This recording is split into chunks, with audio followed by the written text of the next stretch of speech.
Á hverju ári verða alvarlegir eldsvoðar í landbúnaði. Mikilvægt að gera sér grein fyrir helstu áhættuþáttum vegna elds og gera ráðstafanir til að draga úr eldhættu. Við logavinnu eða vinnu sem veldur neistaflugi nauðsynlegt að tryggja sem öruggast umhverfi. Fjarlægið brennanleg og eldfim efni, breiðið yfir þau eða bleytið. Viðeigandi slökkvibúnaður á alltaf að vera innan seilingar við logavinnu.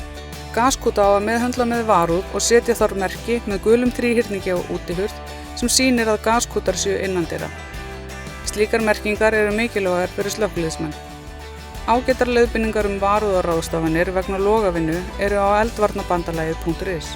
Reynslan sýnir að sé maður meðvitaður eldhættu og geri viðeigandi ráðstafanir má draga verulega úr hættu á að eldur komi upp með tilheyrandi tjóni á eignum og rekstri.